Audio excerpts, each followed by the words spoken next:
Durante um pronunciamento, o presidente Lula diz que não abrirá mão da responsabilidade fiscal. Essa declaração se dá após o governo anunciar recentemente o congelamento de 15 bilhões de reais no orçamento para atingir a meta fiscal.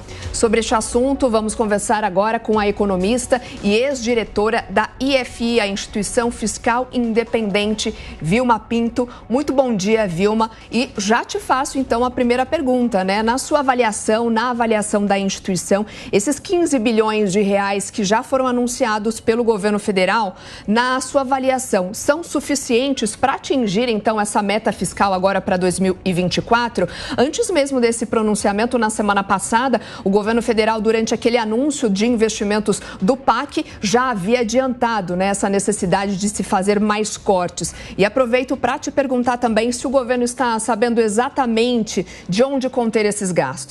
Bom dia. Bom dia.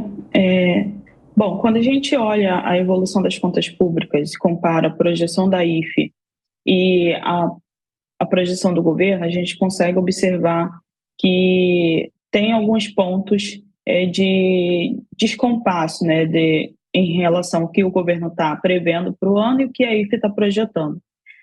Alguns pontos a gente consegue observar isso nas despesas obrigatórias, por exemplo, parte de previdência, assistência. A IFE tem projetado um valor acima das projeções do governo já há alguns meses, desde o ano passado, inclusive, e o governo tem projetado um volume menor, com uma justificativa de que vai fazer um pente fino, né, uma revisão desses gastos para identificar irregularidades e que isso geraria uma economia de recursos suficiente para alcançar as projeções apresentadas pelo governo. O que a gente tem observado na prática é que o crescimento desses gastos tem vindo acima do número previsto pelo governo e tem forçado ele a fazer esses bloqueios e contingenciamentos para manter o equilíbrio e o alcance das metas e regras fiscais que a gente tem agora no novo arcabouço fiscal. Então, o corte agora desse período, ele não é o corte, é um corte que contribui para o alcance das metas fiscais, ainda que no limite inferior, mas é um corte que ainda tem elevado risco, né? Então, a gente tem que observar a dinâmica das previsões macroeconômicas nos próximos meses, como que vai ficar a performance da arrecadação nesse período, e se isso vai gerar necessidade de adicionais de contingenciamentos e bloqueios no orçamento. Vilma, em que medida, bom dia antes de mais nada, obrigada por nos atender, em que medida um pronunciamento como aquele de ontem do presidente Lula serve para desanuviar um pouco o ambiente, deixar as coisas um pouco mais tranquilas?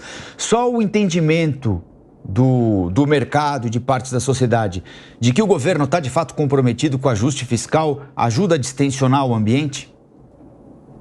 Sim, ajuda, só que a gente precisa observar também não só essas questões, e que são muito importantes, a questão da sinalização, mas também os efeitos práticos disso na evolução da dívida pública e também dos indicadores fiscais.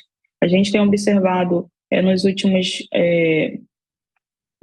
meses que as contas públicas têm apresentado uma trajetória de piora, né, desde o ano passado. Esse ano está melhor em alguns aspectos do que no ano passado, mas não suficiente ainda para alcançar as metas fiscais, mas é importante que hajam medidas estruturais que contribuem para que a gente tenha uma perspectiva de fato, né, de sustentabilidade nas contas públicas para os próximos anos.